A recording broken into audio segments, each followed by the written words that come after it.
Oke, terkait dengan peretasan, yang pertama, kalau misalnya ini tidak dilakukan oleh negara, kenapa yang diretas para aktivis-aktivis, ketua-ketua lembaga yang akan menggulirkan aksi di hari H+1? Ini kan hanya asumsi-asumsi bahwa seakan-akan aku ini orang hebat, kemudian saya diretas. Berarti aku hebat juga dong, aku berkali-kali diretas. Kok seperti gerakan mahasiswa lagi terpecah cari panggung masing-masing, sehingga ya saya sebagai orang yang lebih tua ya merasa prihatin dengan perpecahan semacam ini.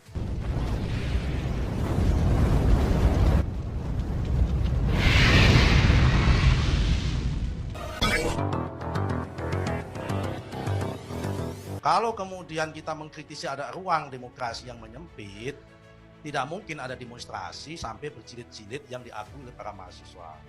Tanggal 28, tanggal 1, tanggal 11, tanggal 21, mungkin tanggal 28 agak libur. 28 pasti akan libur karena menjelang Idul Fitri begitu. Dan sebagai May Day, sebentar lagi, 2 hari lagi Idul Fitri mungkin juga dipertimbangkan lagi. Ada juga mungkin sekarang halal bihalal atau menjelang Idul Fitri, persiapan takbiran May Day-nya sekalian mungkin bisa jadi. Tapi menurut saya ini adalah fenomena bahwa memang ruang demokrasi itu sebetulnya tidak menyempit. Tinggal bagaimana para aktivis demokrasi itu menciptakan ruang kreativitas, menciptakan yang disebut dengan oposisi alternatif. Dan sekarang pesannya adalah kita tantang adik-adik mahasiswa ini menjadikan dirinya jadi permanen oposisi alternatif. Jangan hanya masuk ketika isu-isu yang sifatnya sporadis. Boleh saya masuk, Bang? Ya soal masuk nggak masuk ngomongnya ke sana jangan boleh, boleh apa enggak gitu. Gak, biar dia selesai Oh, itu. selesaikan dulu. Oke. Soal masuk nggak masuk, saya kan ada ngomong saya nggak pernah menyetop loh. Ya kan? Nah sekarang begini ya, kami di DPR ini nggak butuh oposisi. Jangan dipikir kita yang menjadi aktor politik ini nggak butuh adanya oposisi, butuh. Kenapa? Karena bisa menjadi sparring partner. Kita jadi tahu apa sisi ruang kosong yang kemudian perlu direnungkan oleh pendukung pemerintah. Yang kemudian ruang kosong itu diisi. Jadi kemudian jangan juga yang namanya oposisi itu sunatullah. Kalau kita bicara bulan puasa ini, itu keniscayaan. Jangan kemudian oposisi itu dianggap hero atau berlebihan, nggak ada, biasa. Karena itu saya tidak setuju dengan dua istilah yang muncul dari Rocky sama muncul dari Bayu ya, dari Bayu bahwa seakan-akan ada hero dan yang berlebihan bahwa kami karena demonstrasi ini yang kami lawan adalah pemerintah, maka kami diretas HP saya misalnya itu dianggap represi. Nah, ini kayak saya perlu masuk, Bang. Nah, saya ini pendukung pemerintah. HP saya itu juga diretas berkali-kali.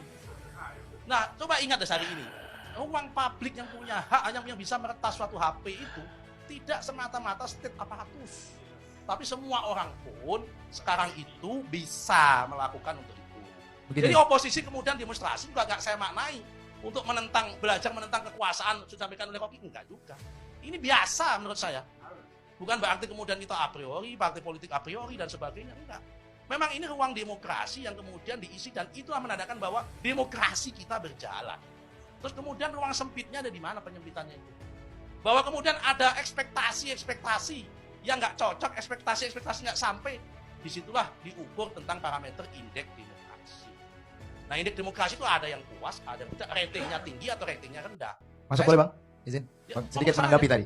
Yang dua hal. Yang pertama terkait dengan mahasiswa. Saat misalnya Abang meragukan mahasiswa sekarang akan menjadi gerakan oposisi, ya memang kami sampaikan bahwa kami berkomitmen untuk menghadirkan politik alternatif untuk melawan oligarki. Yang meragukan, karena ya tadi Abang bilang saya justru bahwa mendorong kok. Iya, mendorong. Justru saya ingin menghadirkan bahwa kenapa kami ingin juga menjadi politik alternatif? Saya justru senang kalau ada lahirnya oposisi permanen yang alternatif. Nah, maka dari itu saya bilang bahwa kami berkomitmen. Anda datang setiap isu, jangan hanya sporadis. Iya, maka dari itu kami berkomitmen untuk terus menggulirkan politik alternatif. Karena menurut Fedi Hadis itu adalah satu-satunya cara untuk melawan oligarki.